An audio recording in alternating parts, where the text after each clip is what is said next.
Hi guys, it's Luetin here. Welcome to the Battlefield 4 Roundtable. Joined today by Daskro and Matimio. Slightly smaller panel today, but obviously we're going to be talking about the blog post by EA DICE talking about Battlefield 4, some of the new, explanations of things, some that we already knew, a little bit more information, some new information, but it's pretty exciting. I think a lot of people are kind of sort of going to be freaking out over this over the next few days, and it's going to be analysed to the nth degree. One of the first things I noticed, though, was some of the first little bits that they sort of mentioned was about what they wanted to do in the game, was about bringing out the best team player, about having a more versatile and highly specialised soldier. I'm not sure if they've worded that the best there, but overall they're kind of talking all, kind of has the feeling that we already had about it being about the team. They really want to focus on it being about the team, but at the same time they really are giving people the ability to kind of specialize down and down into these very individualistic roles. Matimi0, first of all, do you think it's a good thing what they're doing? Do you think it's going to affect play positively, and are they moving in the right direction with the things that they've announced here? Well, I don't think it's ever a bad thing when you give players more options to play the role that they want to, and they kind of explain that in the article for like the recon class. You no longer just have, you kind of don't really have to do that already in Battlefield 3, but it sounds like you have more options, and I don't think that's a bad thing. But the one thing that is kind of worrisome is, are they blurring the lines between the classes, and are they making it so that there isn't a defined role for each, and it can kind of get muddy there. And that's kind of the nice thing about the Battlefield franchise, is that you do have these defined rules. So I'm not exactly sure how I feel about it overall, though. Yeah, I do kind of feel a little bit the same. Dasko, what do you think? Because, I mean, I think people have said, and I have said, and I'm sure you guys have as well, that one of the best things about Battlefield that really, really made it work was the fact that you did have these very specific roles, and that kind of encouraged people to play those roles in a specific way. But once you start sort of watering them down, like for example the support class, it has the LMGs, but you can also now have carbines, and you can also have DMRs, the direct sort of marksman rifles, so sniper weapons. You're going to have things like the G3, long range engagements there. Dasko, do you think that's going to, how do you think it's going to affect the game? Do you think it's the right thing to do there, like sort of Matimi is saying? Are they going the right direction here? Well, I think we have to wait and see until when we actually play the game in the beta, or when it comes out live in just a few months from now. I am a bit more optimistic about this, because I think at its core it's about class balance and class differentiation. And in this respect, we have a lot more variety of ways that the classes can be useful on the battlefield. And I like that idea, because in many respects, the classes in Battlefield 3, while many of them are neat, some of them are way superior than others if you actually want to play as a team, contribute to your team, and get that victory. Yeah, well, let me just bring in something that relates to specifically that then, to kind of jump into a kind of topic further down the list on the blog post. And what they were talking about is with the specializations, the field upgrades, okay, the sort of perk systems that you go down. Now, we've already looked at the offensive, the defensive ones, we've kind of seen this. But what they've talked about today is the fact that within each class, you can now go down two routes of specialization. And their example, one of them was talking about the engineers.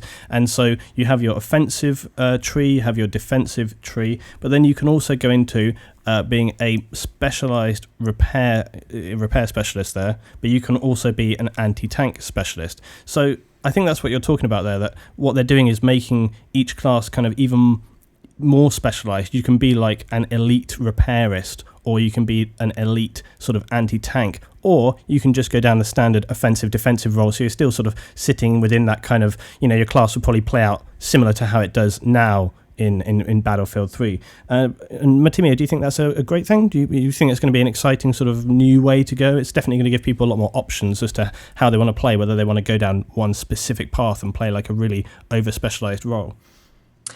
I think it's great. I like it a lot, because one of the things I liked about Bad Company 2 was they had kind of that distinction, at least for some of the classes.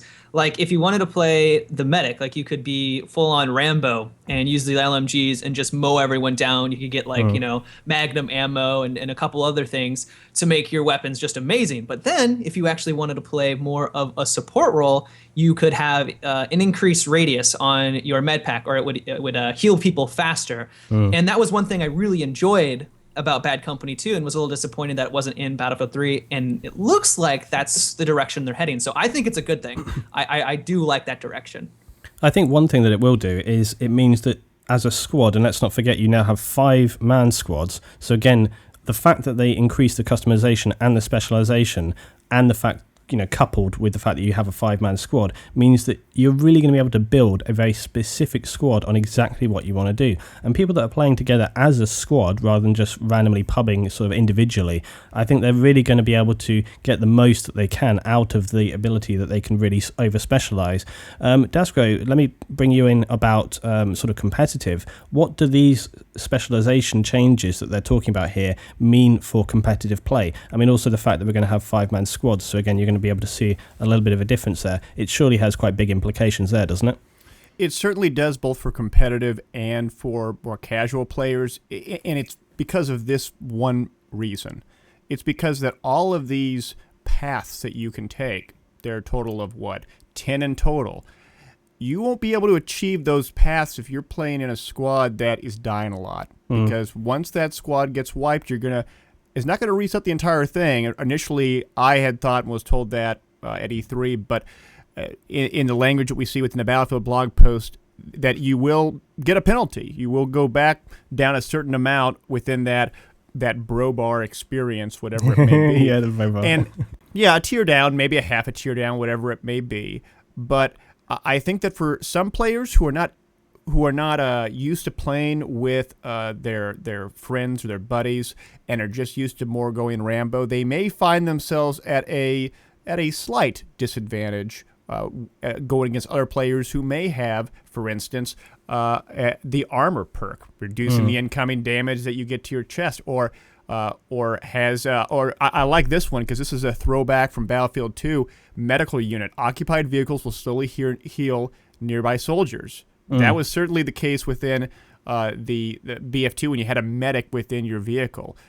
Those kind of things are definitely throwbacks from the old school Battlefield days, which I'm really excited about. From a competitive perspective, it means that the players are going to be a whole lot less aggressive, because there's really no penalty in BF3 right now to be very aggressive. If you get wiped, if you're getting wiped at the enemy's base, that's okay, because your enemy's still got a good 15 seconds before they get to your base. 10-second respawn time, you're still at an advantage. Here, if you die out, you're going to go back a few increments depending on what the end state looks like, and the enemy team may actually have an advantage in this respect. I'm taking a wait-and-see approach. I think that a lot of people in the public server realm may find this to be a bit difficult at first, but I think that they'll find that, oh no, I can play more classes than just Assault, and I can actually rank up faster in this bro bar by doing things like putting a tugs down or putting a recon ball down. Yeah. So I'm again generally optimistic. This is a good thing. No, I think you're right, and I think as well, at the face of it, it can seem a slightly sort of negative thing, because people immediately, and I guess my first thought when I saw it was like, oh man, they're putting way too much into this. It's going to sort of mean that classes sort of disintegrate. They can't really sort of do what they're supposed to do. But when you actually look into it, what you start to see is, as we say, with the field upgrades and so on, but also the amount of specializations they're putting in. There are a lot of specializations coming in now, way more than we've ever had before. And the specializations really give specific upgrades to certain things in the game. So, for example, it says here, new medkits upgrade increases the maximum deployed medic bags and packs. New motion sensor upgrade increases the maximum inventory of motion sensors, increases the range of the tugs and the MAV. When we go down to armor, so this is an interesting one. New armor specialization reduces the incoming damage to the chest. Now, I wonder what people are going to feel about things like that. But there's other things as well, like upgrading sort of the ability to repair vehicles, so you can repair vehicles much more quickly. There's some vehicle ones as well. So, for example, medical supply and repair. Occupied vehicles will slowly heal nearby soldiers. They will also be able to resupply soldiers, and occupied vehicles will slowly repair nearby vehicles, which is a kind of weird one, isn't it? You can imagine sort of a tank taking damage. Jeep pulls up and starts to repair it, you know. I remember competitive BF2 days where you'd have a tank and APC tag teaming like WWE wrestling. Repairing each other in tandem and taking shots for one another, all while the repair aura was all taking place. Some really exciting times back then. One thing I want to mention, though, is that I think one of the big differences that we see here with Battlefield compared to other upcoming FPS titles is the differentiation of the fact that this isn't just the arms race of more perks and more abilities and more customization. No. It's actually team-based, and we haven't seen that before, and that's where I think it's really cool about it. Yeah, I mean, Matimi, what do you feel about this? The fact that they're kind of building this team unit. I mean, do you have any sort of pre-ideas about sort of how you might want to play now that they've got this extra specialization out there? What's it going to mean for you as a player? Like, how would you want to go with this kind of specialization? What kind of team would you want to build towards, do you think? Well, I think a lot of Battlefielders are going to be in for a pretty big rude awakening that when they realize that they don't really play with their squad that much, especially when they're just in public server. Because, they basically just use them as like spawn points, and that's it. And then they go run in a random direction. Like Battlefielders like to say that they're team players and it's all about teamwork in Battlefield. And while I completely agree, it's a lot more than other games out there. Like, if you really look at it, it's just a spawn point. And so I like this direction because it's not going to force people to play together. They even say if you want a lone wolf, you'll still have that first tier unlocked. But for competitive play, but also just for pubs and just in normal matches, it will hopefully get people to stick together a little bit more and play like a squad. So I really like that. Yes. The one thing I am worried about, though, is the armor. It's that one perk in there that I'm a little nervous about, because even if it's just one extra bullet from all different ammo, all different guns, one extra bullet to drop you is a pretty big advantage when, if they don't have that perk, because you're going to drop them faster. It does. Always. I will just note though, it does say reduces incoming damage to the chest. So maybe if you get shot in the back or the side, it's not going to do it. I don't know, but I think it's not going to be like a universal. Let's call it juggernaut, okay? Which is good. Which is good, and it will promote getting headshots more, and it will. But like, I'm still nervous about it, and this, I'm just a little hesitant, and I trust DICE. But when you put in something like Magnum ammo or an armor, like they had in Bad Company 2, especially Magnum ammo, you had to run that if you wanted to be competitive. You had to.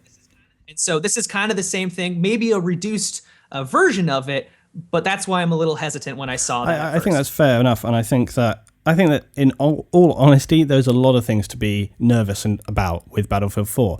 But I think in some ways you can kind of embrace that. You can kind of, in many ways it's kind of good. I mean, don't you think it's good as well? Like there is some things that make you a little bit uneasy because it's a bit exciting. You're kind of like, how's this going to go? Is it all going to fall apart? Well, I want to be excited. I don't want them to no, exactly. But I think a good thing is what Daskro was saying is that, like for example with the vehicle repairs, they've clearly looked back at their sort of back catalogue of games, their whole experience. DICE have been making games for a long time now, and I think what is a good sign for me anyway is that they're still sort of, they're not sort of like just having meetings and going, right, what can we do that's new? What can we do that's new? We've got to come up with some new ideas so that people feel like they've got a new game. That's not what they're doing. What they've done is they've looked at their whole catalogue of titles and gone, okay, what did people like? What did it work? What are people asking for? Let's try and get these ideas. We'll try and build them into the new game in a way that works and is more interesting so that players can get a sort of a larger experience overall. And I think that's really where they're going with Battlefield 4, is they're building on their years and years and years of experience to create this all-encompassing best experience, and it really feels like they're going there. And I think, for all the people who had said before now that this was just going to be Battlefield 3.5, really need to just shut up and go home, because it's pretty clear that that's not at all what this game is. They really have gone into a lot of detail in a lot of ways, and I don't think this game is going to play anything like Battlefield 3. I think it's going to play completely differently. It may have a outward appearance of looking similar to Battlefield 3, but even then, not that much. And I think that, as much as anything else, I mean, Level Cap mentioned so much about the sound, and I think, Daskro, you said about this, didn't you? About how the sound kind of is much greater in Battlefield 4, and that's one part of it, pulls you in. And I think that's what this is. We have all this, extreme specialization, which is going to make the game play out in a different way, but the look and feel of it is just as important as anything else. I know when we were sort of at DICE when we went to Sweden, that's one thing they kept saying was about this kind of look and feel. They really want to sort of pull people in, really sort of immerse people into it. And I think that kind of also affects how you play, because the more immersed you are, the more sort of, the more you feel what you're doing, the more you kind of really push forward. Daskro, you've had some experience already with Battlefield 4, obviously playing it. So building on that from the things that we've learned, you generally have a positive outlook and you feel like they're definitely moving in the right direction. But looking at DICE as a company overall, you have good confidence that they're moving towards the right place? I do have good confidence with them. I had a number of critiques about the current Battlefield 3 franchise that I had made almost 8 months ago in regards to issues of balancing, and this feels like a movement in very much the right direction. I really love the fact that they are focusing so much more on team play. I hope that they do it in a way that is accessible to people, because I don't want people to have a bad experience where you have to be completely team focused, and if a person who only wants to play an hour a week wants to jump on, if they're not part of a team, they're going to be in trouble. I don't want that. I want to have that accessibility across the spectrum of players, and I think that as long as they're able to pull that off, then I'm going to have confidence for them. Okay. Now let's talk a little bit about some of the more specific, just little bits and pieces that are in here. So some of the more, the equipment based. Yeah, go on. Yeah. And I do want to mention a few of the things, because there are two things that I have noticed here that I have not seen mentioned before. The first thing is the M2 Slam, which is a type of anti-tank mine. It's more for light vehicles and infantry and stuff. So maybe it's sort of similar to a Claymore, maybe. But when you say light vehicles, what are you talking about there? Sort of Jeeps and stuff? Like Jeeps and IFVs and those kind of things. So what is that going to look like? I don't know, but that's a new kind of engineer mine that they can, or explosive they can use. The other thing that I saw that is also kind of interesting is they mentioned that there is going to be a maximum ammunition for the M224 mortar. To me, that means that they are revamping the mortar, because as a lot of you guys know, mortar is a cool concept and a lot of fun to try to use, but it's actually not that effective in a lot of situations. Now, for certain rush maps, it's a whole different story, but I'm curious now, are they going to do something different with the M224 in terms of, it has a maximum amount of ammo, and you shoot your 3 or 4 rounds and you're done. Yeah. What does that look like? Well, me and Matimi were talking about the XM25 as well, and how that's going to play out. Did you get a chance to use that? Was it you heard of? I did. So talk about that a little bit, because I think some people were a little bit worried. And also, I was kind of curious as to how they've managed to build the XM25 compared to its sort of real-world counterpart, because I think, am I right in saying that I read a little bit about it before, it fires kind of grenades that sort of scatter, and it can kind of burst mid-air or something along those lines? Does it operate in that way in-game? In-game, you can either fire at people directly or you can fire above people, and it does indirect damage. It's not a lot of damage. I'd say maybe each round could maybe do between 10 to 15% damage per shot if you aim well, which is to say that even when you fire your entire magazine at someone, it's not going to kill them. But it's a weapon that really can soften them up. So you can finish it out. So again, a teamwork weapon, really, sort of, to sort of. Yeah. Does it suppress as well? I wasn't attacked by an XM25, so I don't know. But okay. I will tell you that it actually is good in scenarios in which you know that there's a guy behind a wall or behind a boulder or some sort, and you want to still get hits on him. Because if you have an M320, unless you are a super good M320 shot or an LVG shot, you're not going to be able to do any damage to him. But this, you just need to fire slightly above it and you'll start doing damage to it. I think that's really cool and a lot of fun. It reloads ammo pretty slowly, although at least this was the alpha. But it's very intuitive to use. It's not it's pretty straightforward, but it doesn't do a whole lot of damage, unlike what some people have been saying. Those are the two things that I saw that really kind of piqued my interest, because that is the M224 ammo and the M2 Slam. How is the AT mine going to be different than the M2 Slam, and then how is M224 going to be different as a mortar in this game versus other games? Definitely. I think one thing that I'm quite excited about is the fact that we're having fly-by-wire missiles come back in the FGM SRAW, which obviously was in Battlefield 2. quite excited about that because fly-by-wire missiles really bring in a whole sort of different style of gameplay back in. And obviously people remember from Bad Company and Battlefield 2 we had sort of fly-by-wire options. So I am really looking forward to that. One thing that's going to be very interesting is how powerful it's going to be. They did make specific mention in this post talking about how they wanted to bring in all different kinds of weapons. So they're saying that they're going to have high damage weapons that are more challenging to use, like the RPG, or fire and forget smart weapons with lower damage. So they obviously have tried to make a kind of balance here. But having said that, we all know right now that the heat-seeking missiles for lock-on, they're pretty powerful. You know, it's like a one-hit disable. So yes. it's you know, if they're keeping on par with that, it's not going to be that weak. But Matimio, what do you feel about fly-by-wire missiles? Are you a big fan of them? How do you think it will affect the gameplay in terms of sort of ground to air, air to ground, whatever? I like them. I was terrible with them in past Battlefield games, but I want to clear something up because I can't remember if this was true that the RPGs in the SMAW, if a target is laser designated and they're in the air, you can lock on with them like you could in Bad Company. Am I right about that? I did not experience that in the alpha. I have heard that this week as well, but I haven't seen anything confirmed. So Gamescom and other stuff. I did notice I could lock on with the other one. It's not the Javelin, it's the Law. I was able to lock on quite often with that, but the RPG and the SMAW or SMAW equivalent, I didn't have the opportunity when there were laser lock-ons to actually do anything different with it. No. Okay. Well, regardless, I think that it's basically going to be a stationary tow missile turret. That's cool. And if for the players out there that get really good with them, have you guys ever seen those montages where they just snipe helicopters all day? Oh yeah. Oh, I love the tow missiles, both on vehicles and stationary ones. They're very effective as they should be, because even though that RPG does require a lot of skill, I will tell you that hitting moving targets with the wire-guided missiles, it can be challenging if they're moving, because not only do you have to recognize where that enemy is going, but you have to recognize where your enemy is at the given point of flight, so that when you make a course correction, it doesn't overcorrect and it hits it just That's right. I mean, I think if they're basically going to be creating what would effectively be a TV missile, but for people to use on the ground, you're still going to have that skill difficulty there, like you say, of being able to predict and course correct on the go, because otherwise you're just going to miss far. You know, as soon as if they move last minute, that's it, you're screwed. So you really need to be kind of watching sort of what that player is doing, what they're moving around.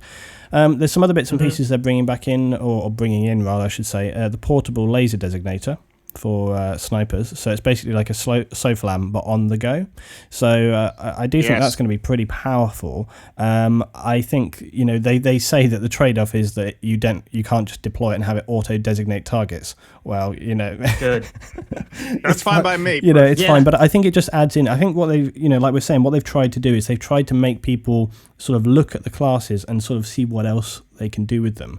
And I think that's quite an exciting thing. And I think that having a portable laser designator is really great, because you can, you know, there's many times where you don't want to have the hassle of setting up a SOFLAM, but you would quite like the option. Oh, it'll be a pain in the ass. It really is. It sort of completely interrupts your flow. And if you're playing that kind of more on the move sniper, this is absolutely perfect, because it brings in the ability for you to be able to support your team, but it doesn't compromise the kind of role that you're trying to play. So if you're playing point-to-point aggressive recon and you're moving up, supporting your team, but hey, there's a helicopter in there, no problem. You just bring out your SOFLAM, your portable SOFLAM laser designator, point it at him, get him designated until he goes down or moves away, and then you can just get straight back on into the game. You don't have to worry about setting up a SOFLAM or whatever. So that's a really, really exciting thing. And you know, yeah, I'm really looking forward to the fact that Recon, with one of their two upgrade careers, they can get multiple tugs and MAVs out, and they get an increased range out of them. And you get, or excuse me, I misspoke. It's the maximum number of motion sensors in your inventory, and your tugs and MAV increase in range. I think it's really cool, because it means that it's not just I am a recon at one point providing ISR in a given little area, and if there's no guys there, then I'm just bored. They can actually be on the move and throw a lot out there and have almost like a big web of sensors that provide intel to their teammates. I love definitely. that. And I think we can just sort of touch very quickly on a couple of things that they have sort of mentioned about before. Now, suppression is obviously a big thing that people worry about and talk about a lot. Now, we already know that they have changed up the suppression things a little bit, in that, snipers and LMGs are going to be the main ones affecting at range. They have said that suppression will not affect people at close range. So if you hadn't seen about this already, close range combat suppression will not affect. So it's going to be down just on the skill of the players. Suppression isn't going to come into play there. They haven't specified what close range is. 10 meters, 15, 20 meters, we don't know, but it's going to not affect you there. But it's good that they've really listened. And also we're talking about the fact that suppression will affect the sway of your weapon. So you'll get more sway in the weapon, but the bullets will still be accurate and on target. Matimi, this shows surely that DICE are listening to the players, they're giving them what they want. It's a positive thing, and I think, again, to tie in with what else we've been saying, that surely backs up the sort of confidence there that, they're on the ball, they're listening to what people are doing, right? Definitely. I mean, just the fact that it's no longer a random bullet deviation and that you can correct if you're good enough, and you can correct for the sway when you're suppressed and kill your target. That is night and day from what we currently have. For the average player or the guy that just jumped in, you're not going to see a whole lot of difference there because you're just not used to the weapons. But for people that really want to master Battlefield 4, they're going to have that, and it's going to feel like it's more skill involved than just randomly spraying bullets when you're suppressed. Yeah, definitely. And I think that's really what the kind of crux of this kind of, the points that they've made here in these announcements is that it seems very much like they're putting the kind of intelligent choices back for players. They're putting the skillful players back in the game, and they seem to have really sort of listened and analysed those things back and forth. There is one area that I do have concerns about, and it's related to the career paths we're talking about, the bro paths, or bro bars. Excuse me. I'm going to rename it. It's never going to work for me. I'll just. and that's this. They mentioned about how that when your squad gets wiped, you take a hit in your progress. You don't get wiped completely, but you do take a small hit. The one thing that they did mention in here that concerns me is that they talk about how that you can leave your squad and join a new squad, and as you do this, your current progress will be saved. In my mind, this may be an exploit that could be utilized by others, where they know that their squad's about to get wiped and they don't want to lose a portion of their progress, and so we get this big merry-go-round of squad swapping just so that you can maintain your amount of progress. So when they've died, they see their allies about to die on their squad, and they're like, "Oh, yes. All right, switch in different squad real quick," and then it's saved. Yeah. They're good to go. Yeah, actually, because remember, in your respawn screen, you will see their perspective in the bottom left corner through the spectator mode capability, and that's what I think is a bit concerning to me. Is that at least in competitive play, and you see a lot of squad hopping like this because you want to be able to get a spot on the one person who's at the one off point so you can bomb it and move around accordingly. I think that's a terrible aspect of competitive play, because it then becomes a gaming of going into your menu and changing squads, and to me that detracts from some of the best elements of the infantry play. I hope that in Battlefield 4 we don't see this again, and I thought first off that when we had a penalty for your squad being wiped, then it would provide incentive for more players to play a bit more conservative and to think a little bit more about before they run in with a bunch of grenades or into a place where they're obviously going to get mowed down. But if here there is a way around that, that concerns me. They could just put like a little barrier, like maybe 7 seconds after you die, you can't switch squads. Like that would be an easy fix. In Battlefield 2, the mechanic was you could only switch squads when you were alive. You couldn't switch squads when you were dead. Or you could do the opposite. You could only switch squads when you're dead. You couldn't switch squads when you're alive, or whatever it may be. But I agree with you, Matimio. If they create some kind of very simple mechanic, be it a time delay or be it a condition delay, whatever it may be, I think that may mitigate. I think something that's worth noting with it is that the actual field upgrades, which is what we're talking about here, it has to be worth their while to do it. You have to look at sort of what benefit they gain from it. Now, if you actually look at the offensive and defensive field upgrades, offensive starts with sprint, it goes through to extra ammo, more grenades, and the final one is reduced fall. The defensive path goes armor. Okay, so you have that extra armor chest plate. Okay, then you go cover. All right, so extra cover, some suppression. Then you got extra flak, and then the last one is quick regen. Don't know how quick that's going to be, but that potentially could be a pretty good one as well. But you see, both of those specialization trees, the field upgrade trees, they don't seem like they would massively be overpowered if you sort of lost it, you know. I think I remember when I spoke with Level Cap about this on one of our previous chats. I kind of said, like, you know, were they going to be massively overpowered? Was it something that, you know, when you saw a squad that was fully upgraded, they'd be like destroying everybody else all around? And he kind of said, like, no, it's not like that. It's like a little bonus, you know. It gives you like a little bit of benefit.